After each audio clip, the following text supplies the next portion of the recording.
Anyway, I'd like to start the meeting with the LRA. I'd like to welcome you to our meeting. And I'd like to introduce our commissioners, Gail Brown, Natalie Bowell. My name's Clarence Dula. And with the rest of the commissioners are here at the board of the LRA. First thing we'd like to do is call for a motion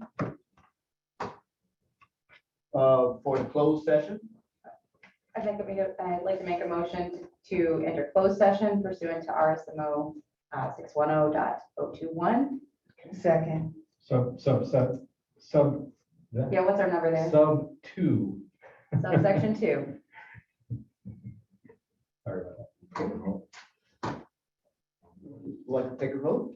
Commissioner Dula, Aye. Commissioner Brown. Yes. Commissioner Val. Yes. Motion carried. Motion carries.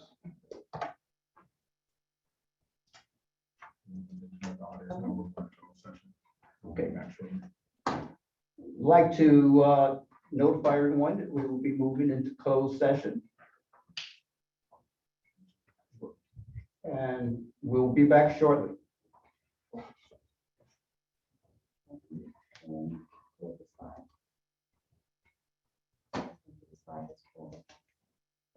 Video. Share my screen. And we're sure the sound is cut off in here. We're gonna make sure. Yeah.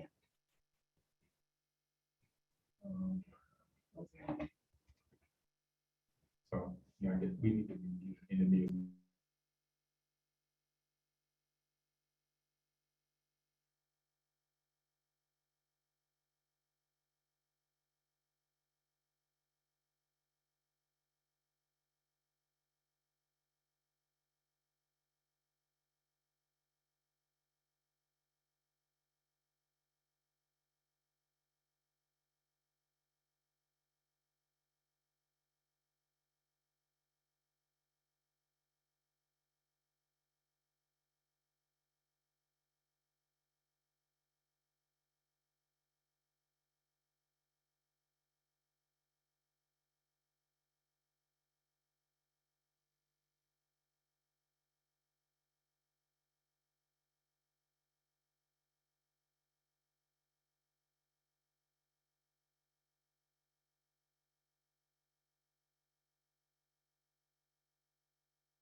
All Right, go ahead. Do I get another motion now? No, You just okay. call the order. No, now- Okay. now we're at the Meeting order. beginning of the- Okay. You're on number two. Okay. I'd like to call this meeting to order. I'd like the meeting minutes from December 16th, the commissioner meeting. I make a motion that the minutes from the December 16th commission meeting be approved as presented. May I offer a friendly amendment Okay. to remove, to strike commissioners absent, Commissioner Doolittle was not absent. Okay, so he was present on the 16th. Yeah, Okay. I just. Okay. All right. I accept that Okay, amendment. second. Roll call. Commissioner Dula, Aye. Commissioner Brown, Yes. Commissioner Val. Yes, Right. Thank you for that. Now we're going to have action of offers to purchase. Oh, report of commissioners. No report.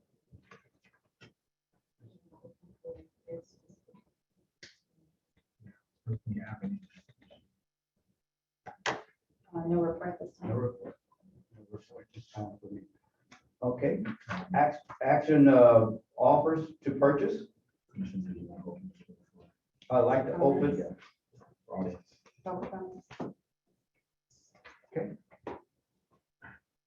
I'd like to open the meeting. You want- Open the floor. Is there any public? There are some people over next door. There's other public comments. Are there any other comments? Public comments? How do we know someone next door has it? So does she have to speak over there in the bathroom? Okay.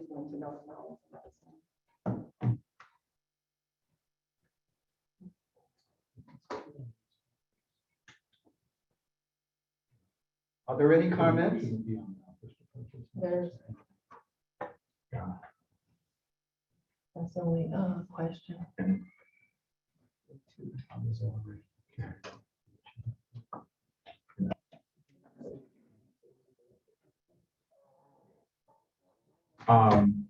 This is Director Knuckle, or Director of LRA. We can answer, we see two questions, one from Ms. Catherine Taylor.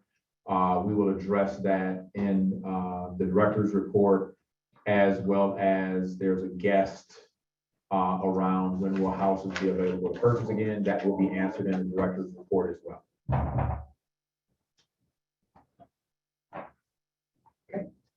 And the second one? Is that the same thing? Same. Same thing. Can we turn the volume just a little bit so we can have that? It's brightness though. You get the brightness, not the volume. Oh. That's okay.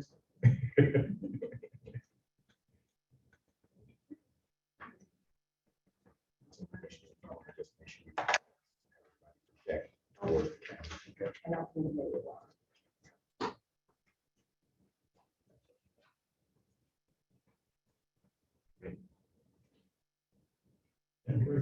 All right. Multiple offers to purchase. Yes, on the offers to purchase, there are parcels that are owned by LRA that consist of unoccupied grounds or physical structures. The offers have submitted offers to purchase with the intention of rehabbing properties as residential or commercial projects, an extension of their yard space, community gardens, or green spaces to enhance and beautify the community. And first, commissioners, we have an option renewal request, the second option renewal request from FSC Consulting. And you see the parcels in Exhibit A. And I'd like to make a motion of acceptance of a 12-month option For 130,000 is the offer amount for that option, 130,900, with closing being contingent upon approval of plans, budget, and financing. Second.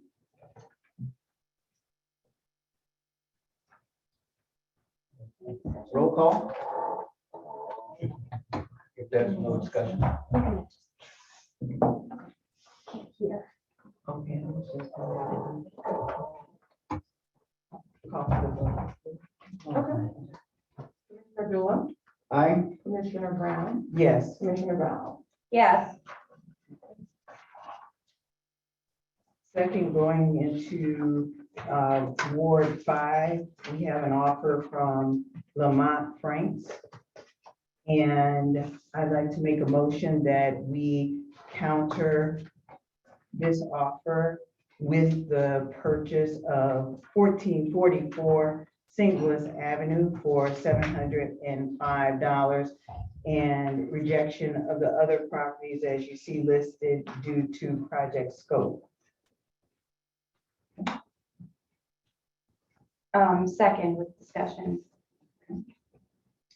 Call for vote. No, that's Open discussion. discussion. So I was hoping or was told that perhaps the person who wanted to purchase this property would be on the call. So I just wanted to make sure that they didn't have anything to say. If Mr. Franks is available and is amenable to this offer, I would like to hear from him.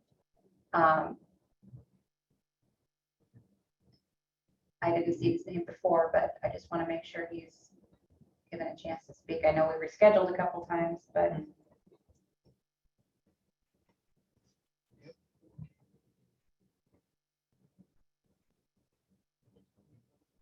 has anyone else spoken to him since our last meeting?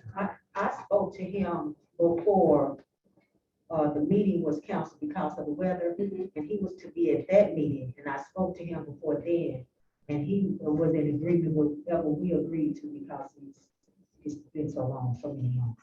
Okay. Okay. So he is amenable to accepting only the one property at 1444 St. Louis Avenue, and he's okay with not getting the others? That's my understanding from him, yes. Okay. I'd like to call for the vote. Commissioner Dula? Aye. Commissioner Brown? Yes. Commissioner Val? Yes. Next. Motion carries. All right. Next, we have 4343 Enright Avenue from Shirley Kim Watt. And I'd like to make a motion that we renew this option. This would be the third option request, and it would be, I make a motion for the acceptance of a 12-month option for the $3,125 purchase price, with closing being contingent upon approval of plans, budget, and financing. Second.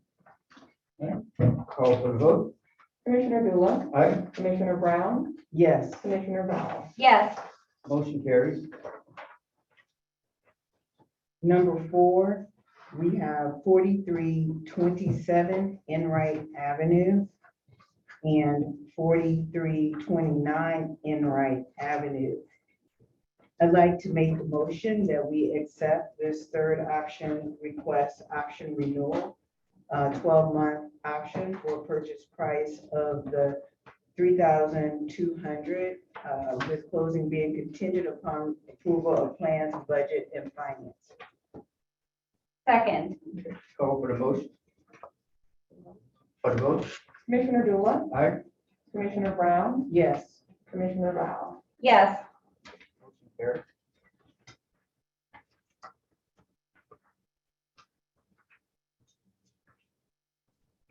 Next on our agenda. Next on our agenda, multiple ward offers.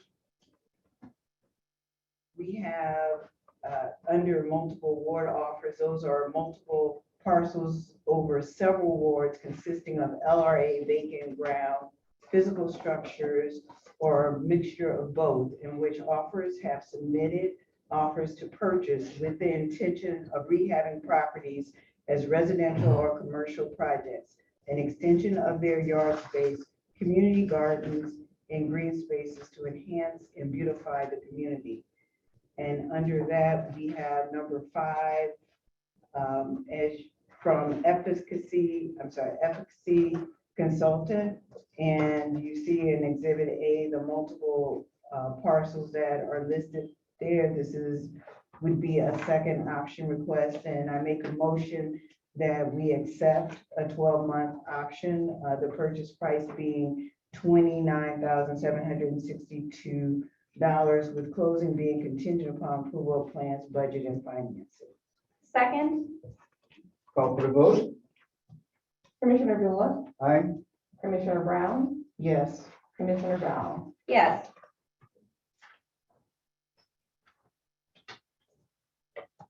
Other donations? Under, Someone has a question.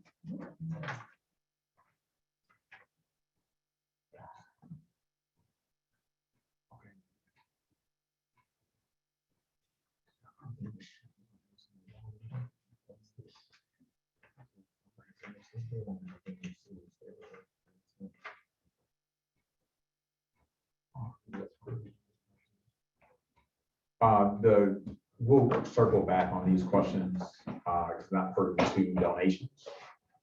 So just keep them and just say, we'll get to those into the conversation later on today.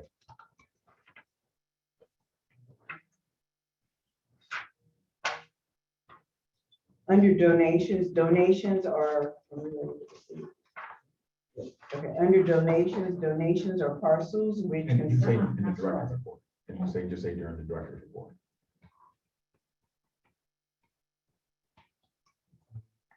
Oh, sorry about that, Commissioner. Thank you. So let's hold, we can hold on to it, right? Yeah, okay. Just want to make sure we didn't lose. Okay. Thank you, Commissioner. We will proceed on to donations. Under donations are parcels which consist of unoccupied ground or structures owned by constituents who desire to donate due to no longer wanting the property, or they are incapable of maintaining the upkeep. The donation is entered into the LRA inventory and sold using the LRA process. The first property that we have under this process is 5212 Von Paul, is that Von Pool? Okay, Von Pool Street, from Tamisha Taylor and Robert Boyle. I'm sorry, Robert Boyd. I make a motion that we accept this parcel. Second, Call for the vote. Commissioner Dula, Aye. Commissioner Brown, Yes. Commissioner Brown. yes. We have a second property from Tamisha Taylor at 8359 Halls Ferry Road. And I would like to make a motion that we accept the donation of that parcel. Second, Call for the vote. Commissioner Dula, Aye. Commissioner Brown, Yes. Commissioner Brown. yes. Motion carries. Number 8 in Ward 3, we have 2419 Fall Avenue from Simon Duffy. And I would like to make a motion that we accept this parcel. Second, Call for the vote. Commissioner Dula, Aye. Commissioner Brown. yes. I'm so sorry. Commissioner Brown. Yes. I'm not bi- And yes. Got excited. Next, in Ward 21, we have number 9 is 4276 Kasuth Avenue from Simon Duffy. And I make a motion that we accept the donation of this property. Just a clarification, it says recommendation is acceptance and demolition. Do we make those in 2 separate motions, or will the demolition follow the internal process? Commissioner, demolition will follow internal protocols. Okay. Yes, ma'am.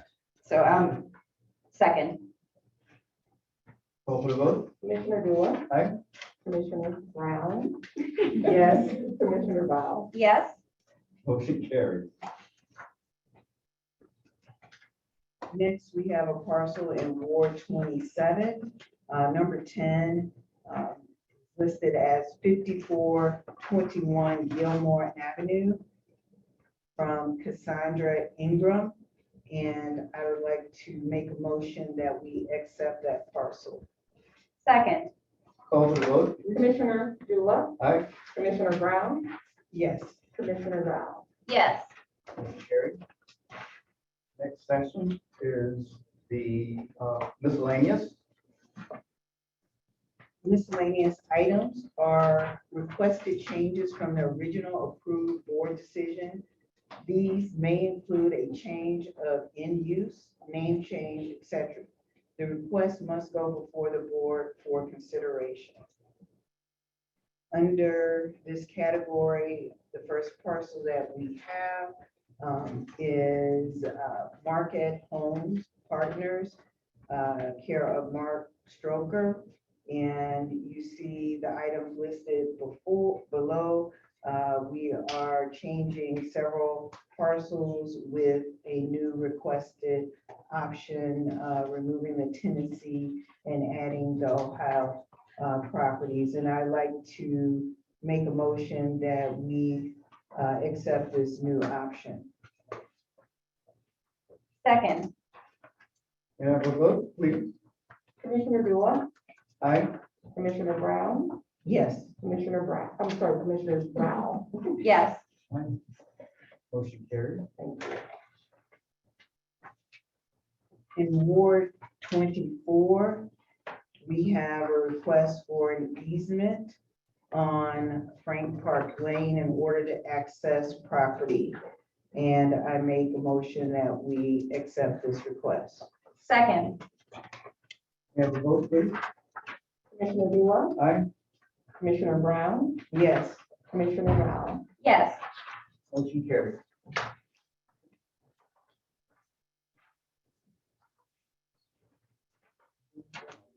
Addendum. Yeah.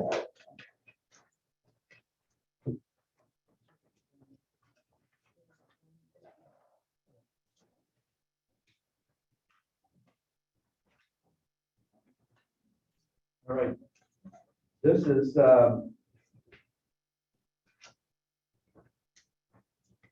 correction. Yeah, we have an addendum.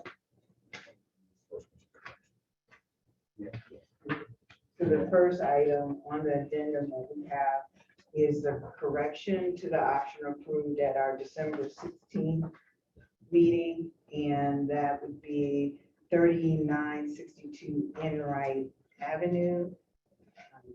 For its option renewal, the board recommended acceptance of the 12-month option renewal request, with closing being contingent upon approval of plans, budget, and financing at the December 16th meeting. The correction to the option is for $2,000 and would be a 12-month option. So I'm asking for approval of that option renewal. Second, and just had a clarification. Okay. So the original amount was 6,250, and that was changed due to It was a clerical error. typo. Okay,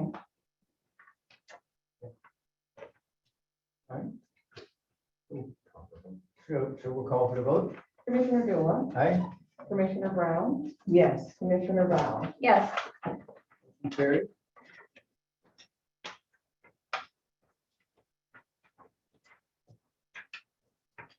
The second item on our agenda is from Tabernacle Commission, I'm sorry, Tabernacle Community Development Corporation, care of Pastor Andre Alexander. You'll see here before you that there are additional parcels that have been added to complete the project. My motion is I would like to make a motion that we accept this option renewal with these additional parcels added. Second with discussion. And looking at the final 5 properties being added, the original contract was for 20,500. The second contract is for 21,000, so that's 100 per property. Are we feeling that that is fair? I know that Tabernacle has done business with LRA and they're a preferred customer, but are we feeling that is fair pricing due to the condition of these properties, or I just want to make sure that we're being uniform in our process of pricing. Commissioner Brown, that's because those are buildings that they're gonna demolish, they're single family for $1,000. So if a person is going to demolish them, we only charge them 100, Okay, like it was 2,000. so that's a standing policy Yes. for anybody. Yes, ma'am. Got it. Thank you. I just want to make sure we have some uniformity there.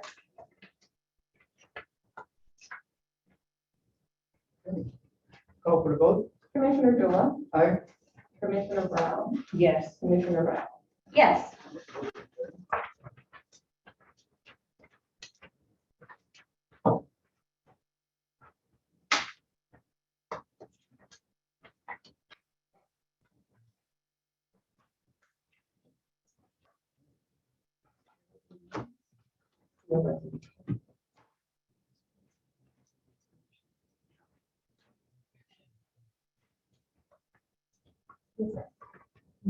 Okay.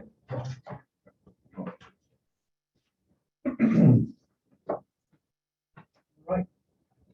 Resolutions number 23 LRA 002.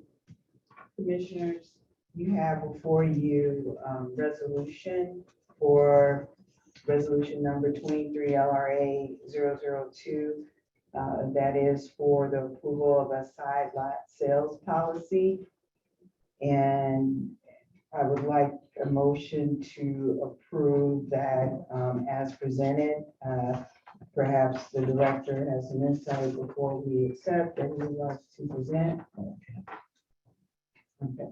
Commissioners, thank you for the opportunity to give you some context on this resolution.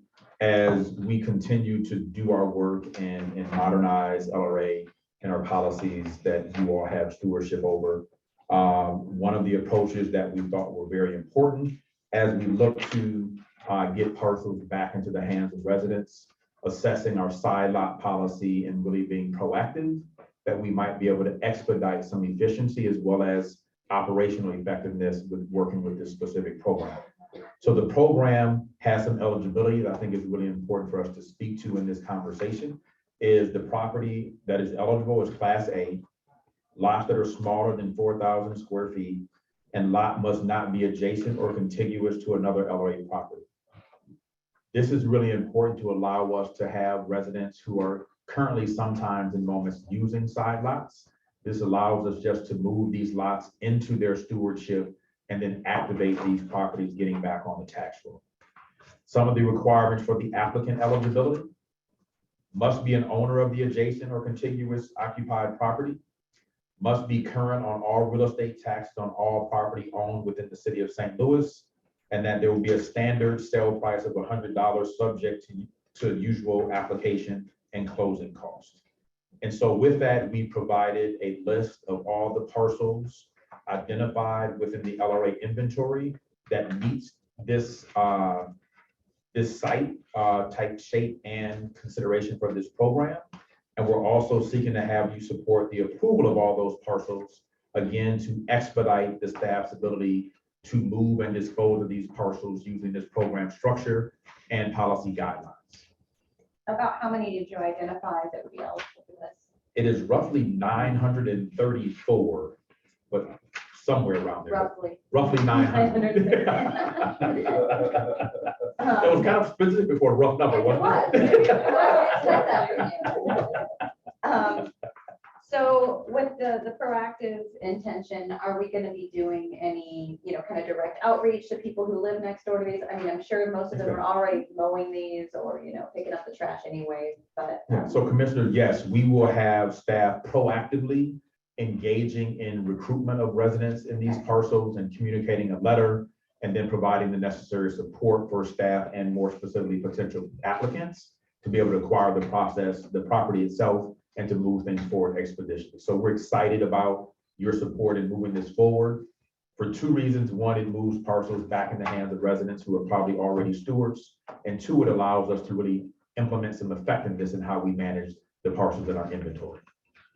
So if these parcels receive no interest, is there like a waiting period, a period of time at which they go back into the regular pool of our inventory? Or are we going to keep them reserved for 2 years or 5 years or? So it's my intent to have the side lot program come back to you on an annual basis Okay. to adjust and or modify parcels in and or raise concerns about parcels that are not moving and find ways to dispose of those parcels as well, more effectively.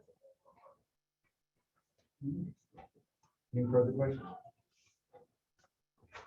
Call for the vote. Commissioner Dula, Aye. Commissioner Brown, Yes. and Commissioner Brown. Yes. Motion carries. Motion. She said. Yeah, second and then that's for She discussion. Yeah, okay. Thank you for making sure we're clear. Yeah.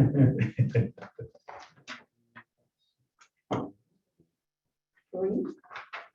It should be a start at the same time.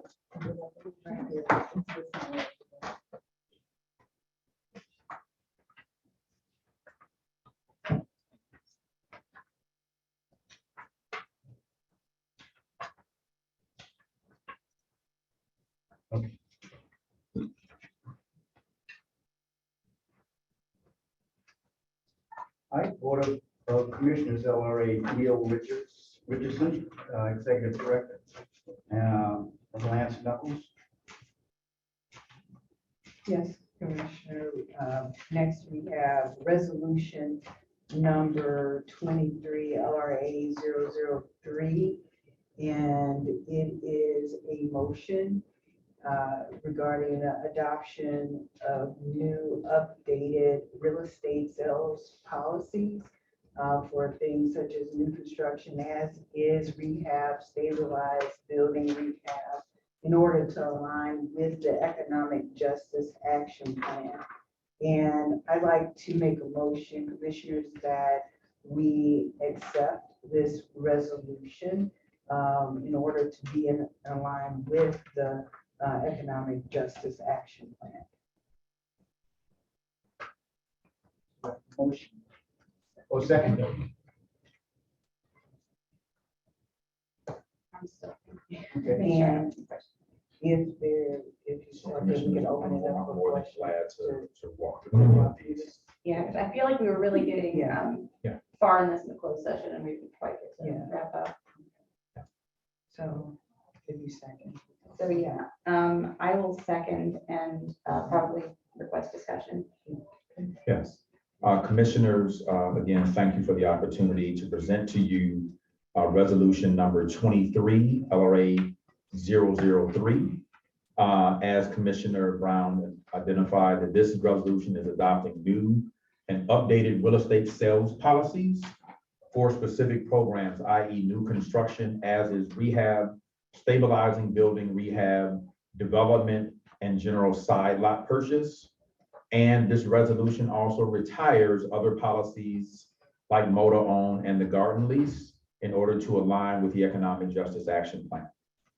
Again, I want to restate to you that these efforts are coming before this body as a result of being tasked to conduct community engagement, to really understand the issues and opportunities, how LRA might move forward and reform itself to be more modernized, as well as keeping up with ways to accelerate economic development using LRA properties.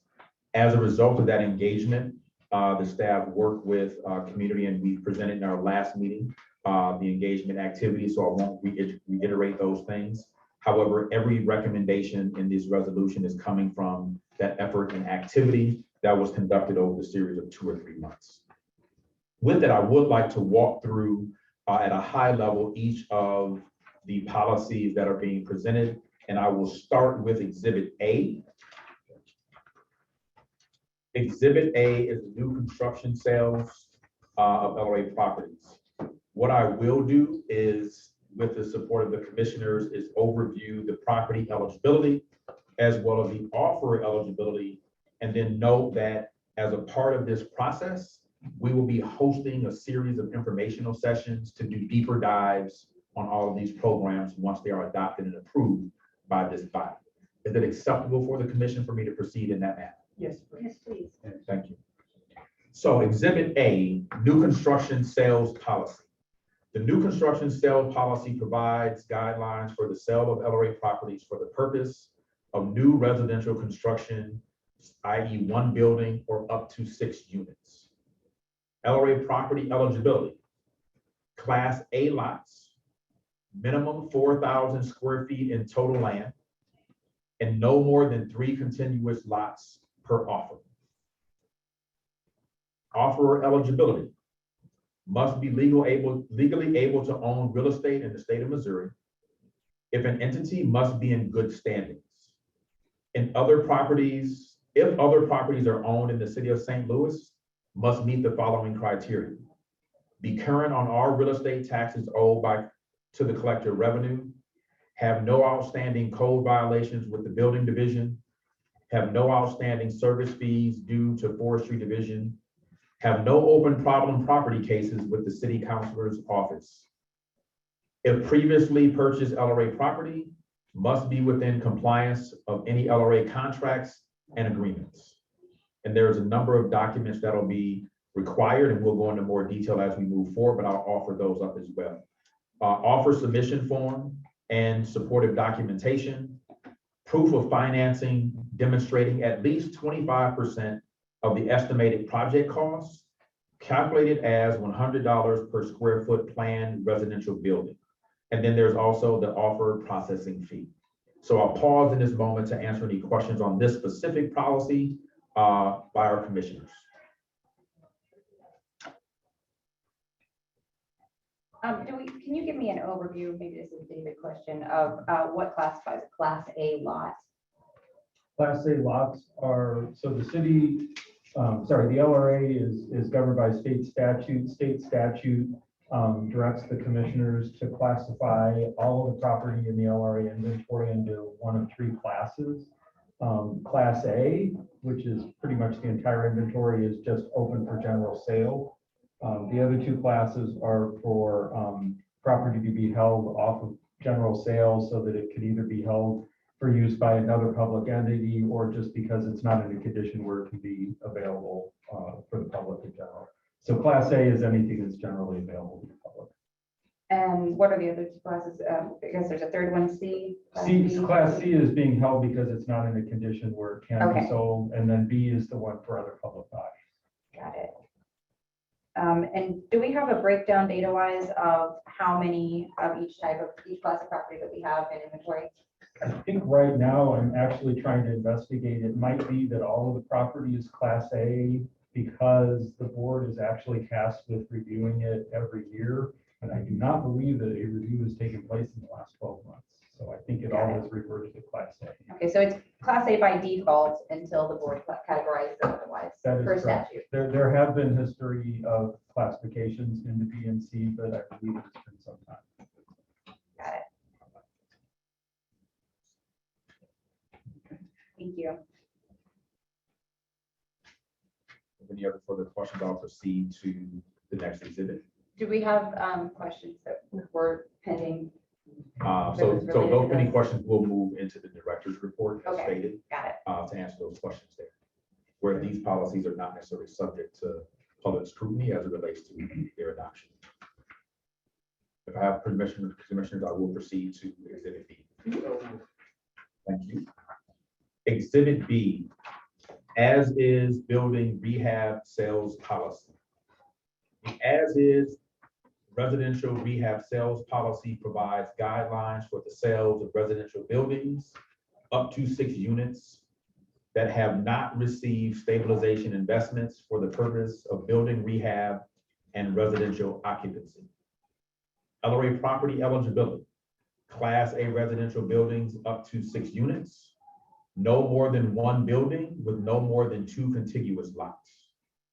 Offeror eligibility, must be legally able to own real estate in the state of Missouri. If an entity, must be in good standings. If other properties are owned in the city of St. Louis, the offeror must be current on all real estate taxes owed to the collector of revenue, have no outstanding code violations with the building division, have no outstanding service fees due to forestry division, have no open problem property cases with the city councilor's office. If previously purchased LRA property, must be in compliance with with any LRA contracts and agreements.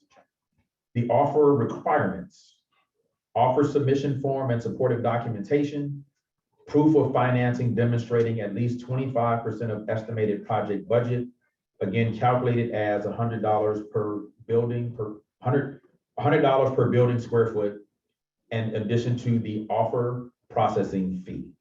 I'll pause and yield to any questions about this exhibit. So up to 6 total units, that means they could buy 1 2-family, 1 4-family, or 3 2-families, as long as it is that many units at the time of purchase, or that many units at the time that they intend to rent. Like if they want to convert a single family to a 2-family, or vice versa. So I'm gonna defer that to my real estate operations person, but Okay. my first response is up to 6 units in total. That does not have to be in one structure, Mhm. but I will offer a clarification from my real estate operations manager. That's correct. It could be up to 6 units where there's one. When it comes to converting, we will sell it 1, 2, 3, 6 units, but it's really up to the city and their building Okay. codes if they can convert it. So that's the condition that they are, they're able, it's not an immutable condition. They could convert, a 6-family into a single-family home or something like that. Yeah, if the But- city allows it. Right. But we will sell up to 6 units. Okay, 6 units as listed as in our inventory. Yes. Got it. Thank you. Any other questions from commissioners on Exhibit B? No questions, I will proceed to Exhibit C. Exhibit C, stabilized building rehab sales policy. The stabilized building rehab sales policy provides guidelines for the sale of residential buildings up to 6 units that have received stabilization investments for the purpose of building rehab and residential occupancy. Upon completion of stabilization, competitive bids are accepted within the 21-day bid windows. LRA property eligibility: residential or mixed-use buildings that have received stabilization investment, e.g. Proposition and S stabilization, or any other building stabilization program and policies. No more than 1 building per parcel per offer. Bidder eligibility: must be legally able to own real estate in the state of Missouri. If an entity must be in good standings. If other properties are owned in the city of St. Louis, the offer must be current on all real estate taxes owed to the collector revenue, have no outstanding code violations with the building division, have no outstanding service fees due to forestry division, have no open problem property cases with the city councilor's office. If previously purchased LRA property, must be within compliance of any LRA contract and agreements. The bidding process: bids are accepted for stabilizing buildings during the 21-day bid windows. The LRA Board of Commissioners will review all bids received by the bid closing date and will select the purchaser based upon the highest bid and an assessment of financial and/or other capacity to complete the rehab. Bid requirements: bid submission form and supportive documentation, and a bid processing fee. I'll pause to answer any questions from the commissioner as it relates to Exhibit C. Question. The bidders, once a contract is accepted, do they have a time period in which progress needs to be made by? Is it like a window of a year? Commissioner, that is a great question. We are moving to all programs having shared duration of execution. That will be, I think it's 24 months. With 24 months on all stabilized property as well as any other LRA purchase as we move forward. So yes, great question. So it lists the Prop NS funds and also, or any other building stabilization programs and policies. And I'm certain that probably refers to the resolution from last month, the RCC, but is there any other program or source of revenue that is working on stabilization? Currently, the programs that are defined and structured to support this is the Proposition in a Stabilization Program. We are in the process of finalizing the program, which this body approved us to engage in a partnership with the St. Louis Regional Crime Commission. That program will be developed hopefully in the next couple of months, or if not sooner. And SLDC is also working on a rehab stabilization product using American Rescue Plan Act dollars to the tune of about $5 million to support additional stabilization and redevelopment of LRA parcels. And so that program will be forthcoming. But these two have the one formal, one in progress with the ED, and there will be another. And so we wanted to make sure that the policy was reflective of all policies that we might have or partnerships to allow us to use external dollars to support the stabilization of LRA properties.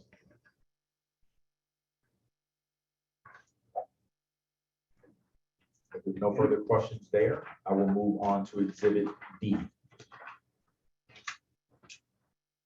Exhibit D, Development Sales Policy.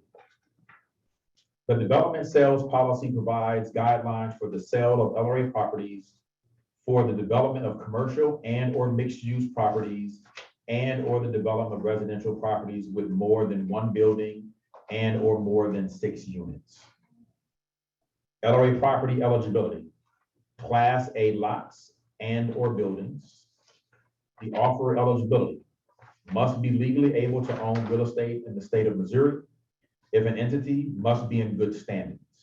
If other properties are owned in the city of St. Louis, the offeror must be current in all real estate taxes owed to the collector of revenue, have no outstanding code violations with the building division, have no outstanding service fees due to forestry division, have no open problem property cases with the city council's office. If previously purchased LRA property, must be within compliance of all LRA contracts and agreements.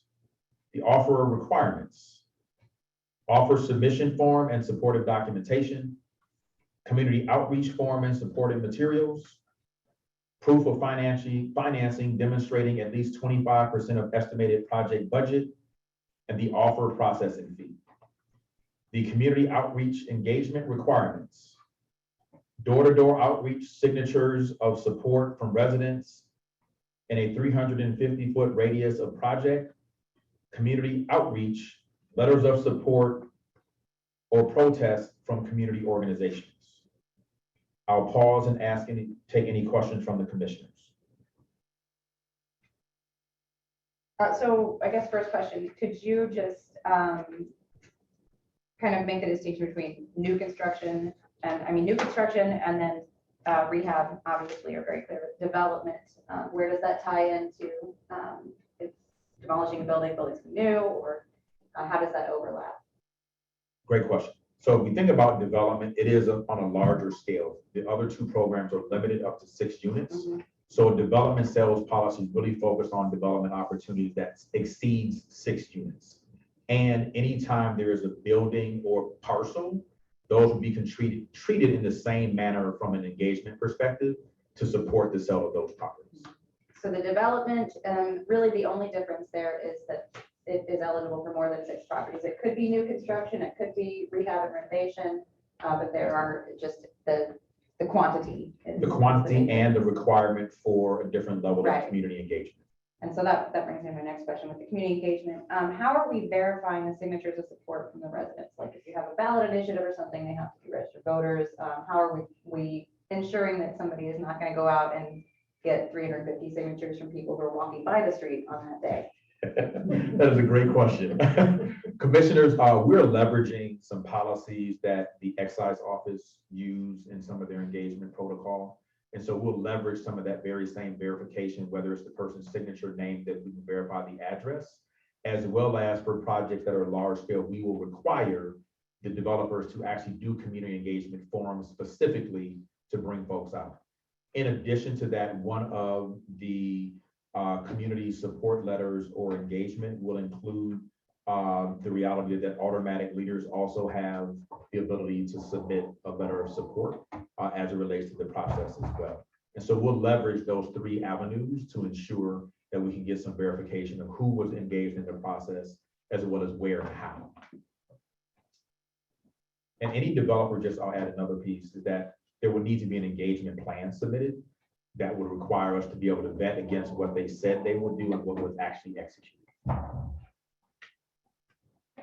And more information on all of these exhibits that we're going through today will be made available in a series of webinars that are forthcoming that we can talk about in the director's report.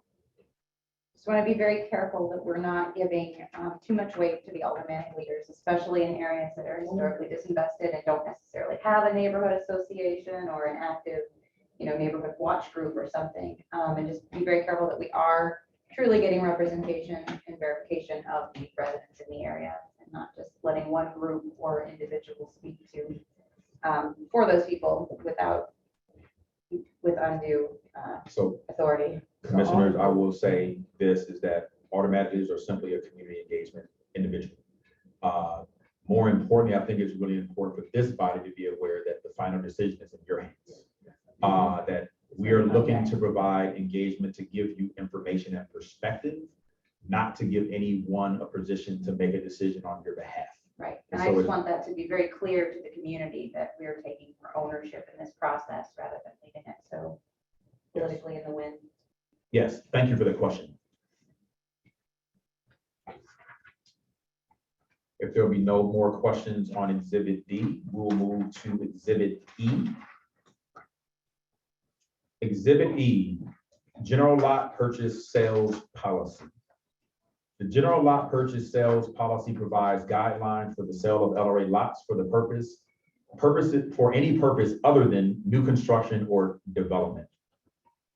LRA property eligibility, Class A lots, offer eligibility, must be legally able to own real estate in the state of Missouri. If an entity must be in good standing. If other properties are owned in the city of St. Louis, they must be current on all real estate taxes owed to the collector revenue, have no outstanding code violations with the building division, have no outstanding service fees due to forestry division, have no open problem property cases with the city councilor's office. If previously purchased LRA property, must be in compliance of any LRA contract and agreement.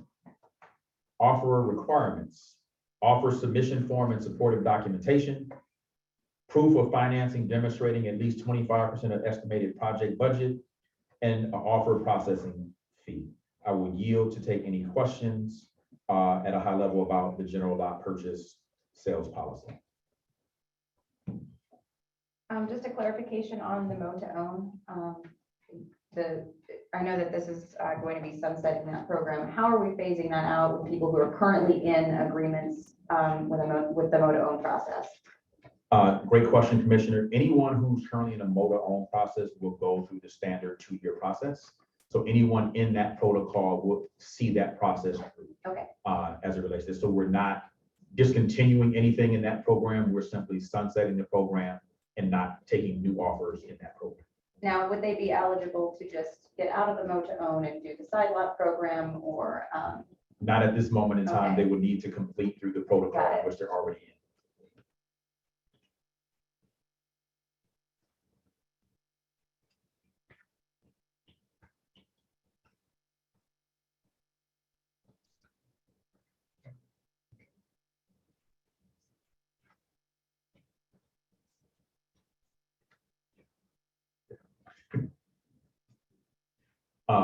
So I'll yield there. And again, just thank you all for the opportunity for us to continue to bring things forward to this body to assist us moving the work forward on executing the mission of LRA, which is to support housing, business, industry, and the generation of tax revenue through property sales.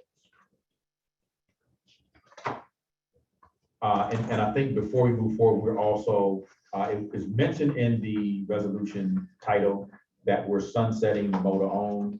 In addition, we are also sunsetting the garden lease program. And we'll be bringing information back to this body after a series of engagement to ensure that we find a pathway forward for ownership, as it has come to our attention that numerous garden leases have created challenges in community where communities want to see garden leases, but development is moving. And so we want to find ways to protect and offer opportunities for garden leases to be a part of the program, part of our policies. But right now, we need to revisit and understand exactly what communities and where communities would like to see those things happen. So we will be sunsetting the garden lease program at this time as well. Yeah, and I guess that was the thing I wanted to clarify, because in the resolution, it says, the previously approved mow to own and garden lease policies are now obsolete and will be discontinued. So I wanted to make sure that was a soft discontinuation, Yeah. and that we're not gonna leave anyone hanging, that we're gonna work with them to Yes. completion of their contract. I think in paragraph 2, under the now or for, it's a little bit clearer perhaps. Okay. It's just a non-renewal and no Yeah. new applicants concept. Okay. So we have a motion in second. Do we want to take the vote or do any more discussion? Call for the roll. Commissioner Dula, Aye. Commissioner Brown, Yes. Commissioner Val. Yes. Motion carries. Commissioners, our last resolution is resolution number 23 LRA 004.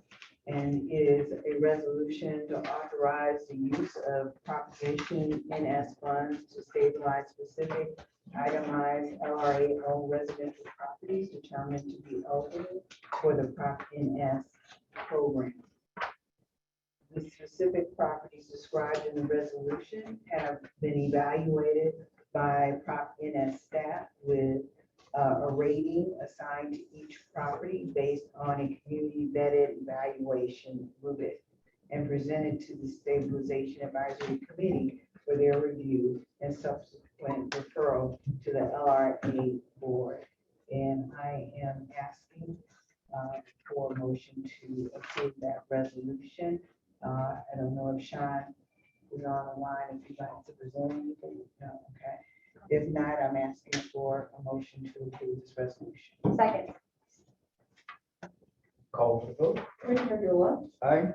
Commissioner Brown, Yes. Commissioner Val. Yes. Motion carries.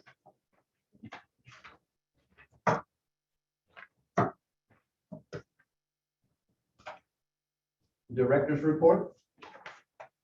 Commissioners, again, I would first of all like to say thank you for your leadership in passing a series of resolutions that allow us to continue to move forward the mission of LRA. I want to publicly say thank you to a number of team members within this organization and also some of our partners at the Vacancy Collaborative that have worked real strong at our side going through this process so far, and they will continue to do so. I want to also publicly say thank you to the residents who have been actively involved in this process, and we will intentionally continue to engage as we move forward. As I mentioned earlier, we will be looking to have an annual update of policies and programs to bring before you as we continue to evolve and or learn from how these programs, or more specifically policies, are being deployed to move our properties onto the tax roll.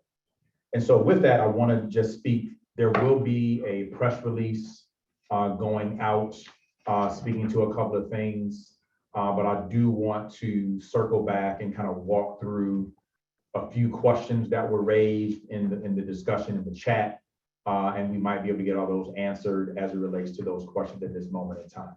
So Ms. Solis, could you do me a favor and scroll back to the top, and we'll take a moment to try to answer these questions. That is the top one? Okay, thank you. I did.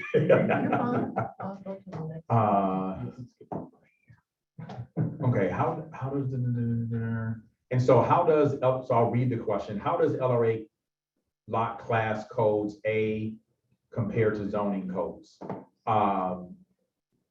In this moment in time, I think zoning codes are a very different set of code decisioning. LRA property codes are again related to Class A, Class B, and Class C.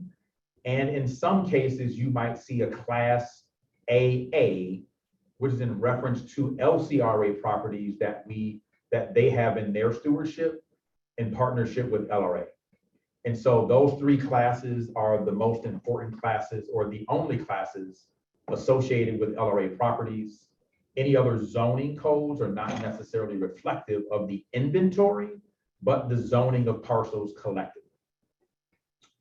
So in instance, a lot may be zoned for single family, but instead it is listed.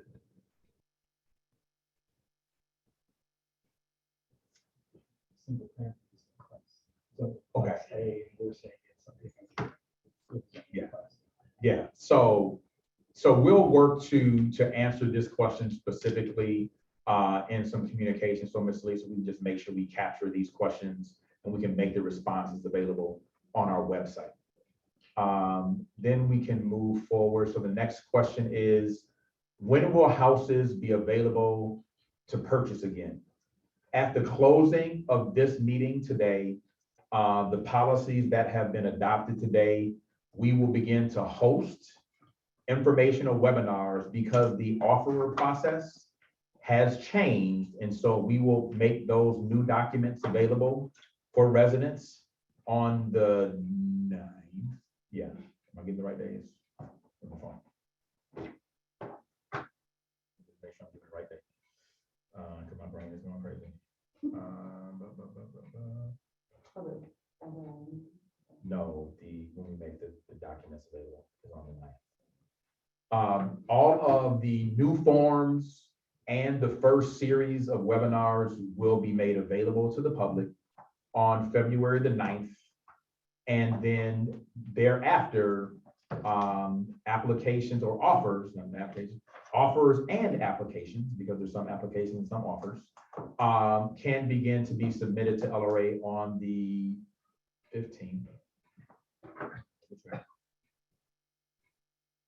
On the 15th of February, that will be up for consideration in the February 22nd meeting.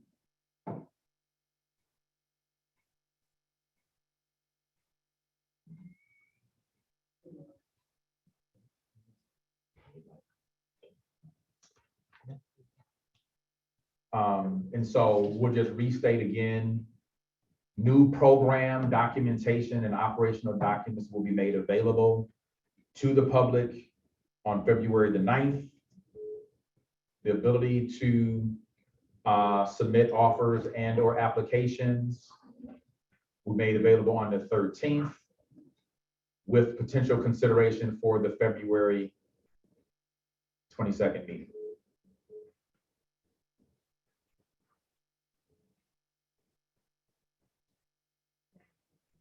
Okay, so we'll move to the next one.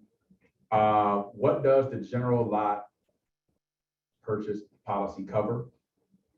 It is the process for developers to acquire more than 3 contiguous. So actually the program, if we go back to the exhibit, the policy for general lot purchase is not the same as for developers process. It is specifically designed for those parcels or other uses that are not for redevelopment or new construction. Are there any restrictions for agencies involved in the closing?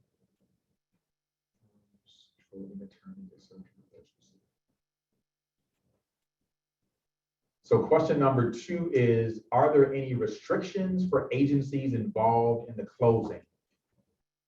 RE firms, closing attorneys, etc. Are there specific firms that will represent LRA? As we move forward, we continue to have our closing team here at SODC and LRA, but we encourage offerers to secure a closing agent to actually be able to support you getting clear title as you move development projects forward. It's not a requirement, but we encourage that to happen as you can make sure that you have clear title moving forward. So it's not a requirement, but we're also encouraging folks to do so from a clear and transparent perspective. Number 3, is there a comprehensive list of buildings that have received stabilization investment? There is an inventory of buildings that have received stabilization investment through Prop NS, and we can make sure that information is made available to you. And it is on the website for the Prop NS program. So I would encourage you to go there, but we can again provide links to that information and where it is being housed for you to access that information. Number 4, are there prioritized criteria by which LRA will judge bids? If so, what are they? Okay, so I'm assuming this question, if there is a bid that is submitted, the information in the policy are the guidelines that will be met as it relates to what those criteria are. We also will be moving forward here in the coming months with a strategy attached to LRA parcel sales that will then prioritize certain parcels for certain types of activity to align with the Economic Justice Action Plan. More specifically, parcels that may be within the demonstration areas, we will work and prioritize things to activate those parcels expeditiously. And so in addition to that, there will be a scorecard that this body will be adopting as we move forward. We needed to get new policies put in place before we establish a scorecard to align with the policies that we have in place as we move forward. So there will be a prioritization and rating of those things as we move forward in the process. Next question from Ms. Catherine. There's an AA class, I think we answered that question. So that is in relationship to LCRA, which is a partner body supported by SODC, where we move parcels from LRA's inventory into their inventory as they do package deal structures for large scale development. Okay. We good? So we'll continue to move forward. These are great questions. Is there a chance that we get a copy of these questions and the answers in email us? Yes, ma'am. We want to make sure we make these questions. We're going to post these in a Q&A. Okay. They'll be in the record, but we'll also post them in a Q&A on the website for folks to access this information as we move forward. Here's really good questions. Yeah. So next question from Podvin. Previously, the LRA estimated the cost of rehabilitation of property. Oh, I'm sorry. Did I skip one? Oh, I'm so sorry. This is from Mr. and Mrs. Pope. What will the starting bid be for making an offer on residential parcels? Those recommendations will be listed in the parcel inventory that we typically have for offers to follow those guidelines. We will be modifying the pricing policy in the future months. At this moment in time, the current pricing policy is still in place. And based upon what's listed in the inventory, you should make your offer based upon that number. Bless you.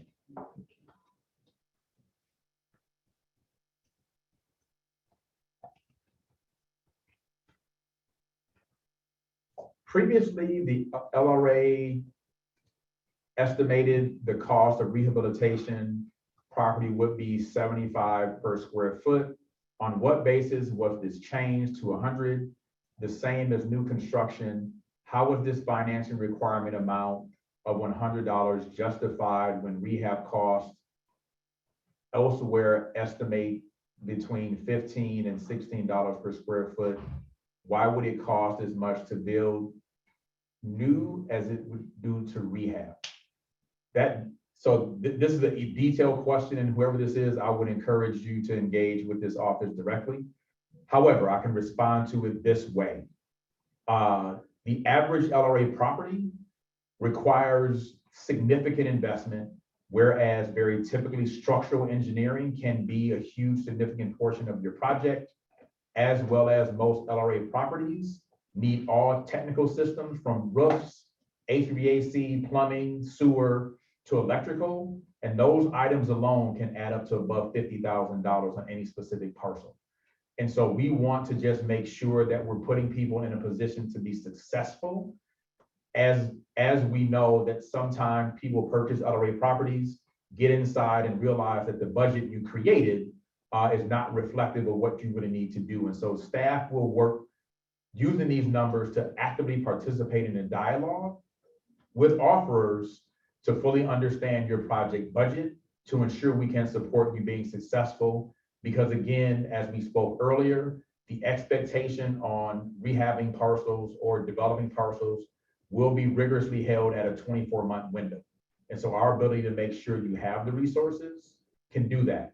And I don't know any parcel where you can redevelop a structure at $15 a square with the rising supply chain costs that will continue to move forward. So we definitely will work with anyone on making sure that we can help you put together a more accurate budget for your project.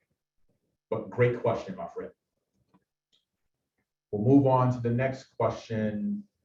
Did LRA previously include mechanisms to take back property if the development proposal didn't materialize through deeds of trust or right of reentry? Or is this new policy to ensure buyers follow through on their plans? Great question. These new policies are looking to be more rigorous to support the redevelopment. However, we are still exploring opportunities to modify and or strengthen the right of reentry or deeds of trust as we move forward. Again, policies are about moving the parcels themselves. Our ability to address the right of reentry is one that we have to thoughtfully think about, whereas LRA is not fiscally in a position to buy back property. But I think our ability to execute this work and to be thoughtful about it is going to make a huge difference for us. Within some of the research that we found, it is typically taking any one developer 2 option cycles to get moving, and typically taking at least 1 extension. And so we want to take those things into consideration to support redevelopment versus attempting to penalize it. That is a great question, and we will continue to move forward in creating policies around right of reentry through deeds of trust.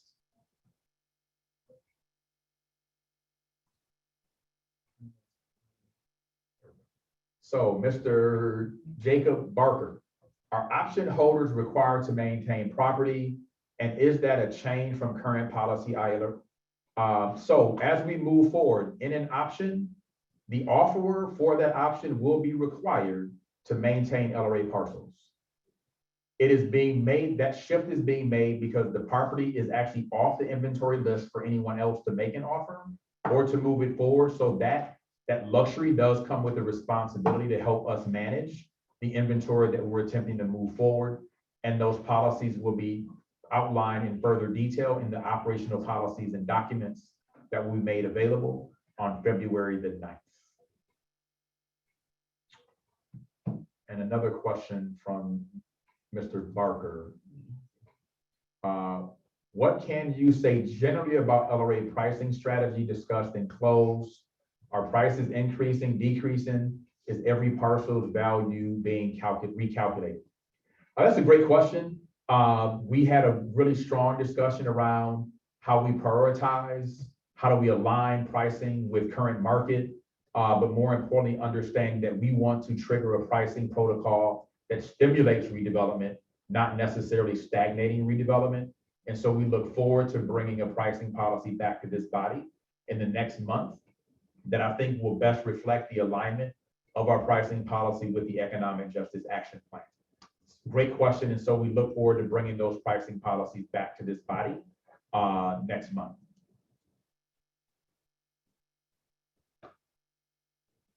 So another question from Mr. Pope. Are you going to help with one-on-one help with and funding to residents wanting to invest in LRA homes? The existing programs that we have through both Proposition and S, the work we're doing with the stabilization of properties through the new DED partnership with the St. Louis Regional Crime Commission, and potential programs being designed for the ways that we will engage in supporting the stabilization of properties. We are not going to, at this moment in time, make it a practice or a habit for LRA attempting to provide financing for anyone to move a project forward where that is not our protocol and or purview, but we can provide recommendations to where you might find financing or options of that magnitude. We will continue to seek out community partners who provide information that way and then make that information available to offerers who are looking to purchase LRA properties. Would it be possible, I know that we can't provide direct funding, but would it be possible for us to at least try to reach out to the building division and get some leniency around codes for things that we're trying to get back online? So that people aren't facing fines here and there? That is something that's up for discussion, but if there's code violations, I think then the expectation to do some things would be more rigorous if we're asking another department to forgive things in that process. But I think that's something we can definitely explore, but would not commit to that at this moment, because that would need to be a conversation and bring some form of policy back to this body for that to be considered.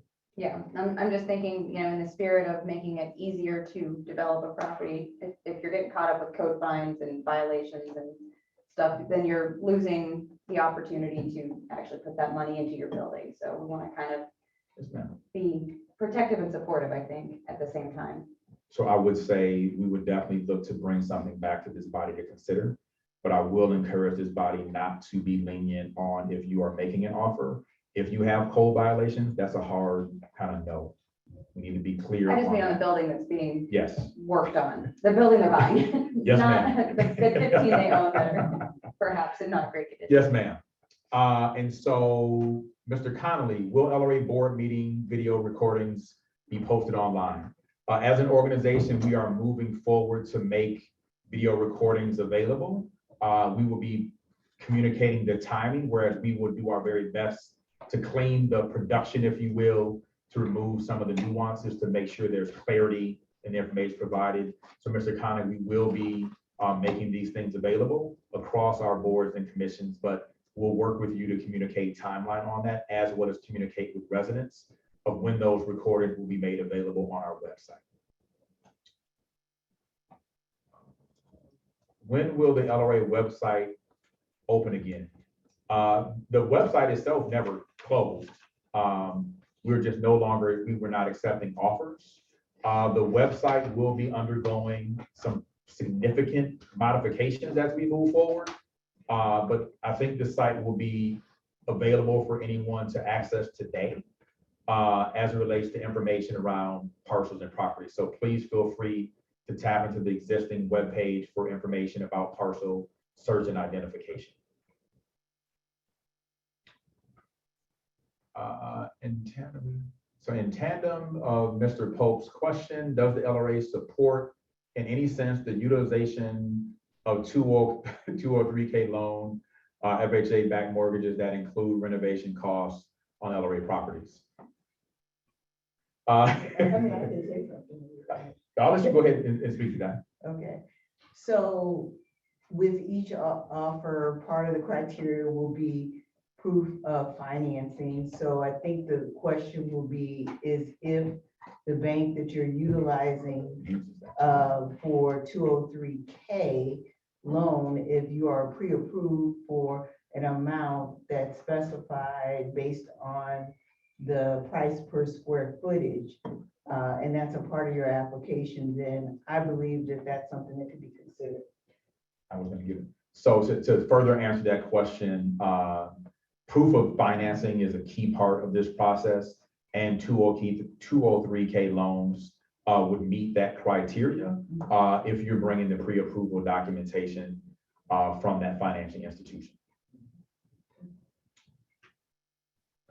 Okay. So it looks like that's our last question, and I will restate a few things for the public's purpose. There will be, I believe, a press release that will go live tomorrow morning, communicating the dates I mentioned about February 9th, as well as the February 22nd. And there will be links for residents or individuals in the community to sign up for a series of webinars that will be hosted to walk through the offer protocol that is now being changed, whereas if you happen to have a hard offer packet that you had at home, ready to use, throw it away. It will do you no good. There are new policies and procedures moving forward, again, that we will make available for residents to view. and get connected to on February the 9th. So we need a few days now that we have our policies adopted by this commission. We'll spend the next few days making sure we get all the supportive documents to support the thorough execution of these programs, or more specifically policies, by this commission. And I will offer that as my director's report, and thank you all for your service and support of allowing me as the director of real estate to bring these things before you for consideration. Point of clarity, will that press release be coming from the LRA or from SLBC? I believe it'll be coming from SODC.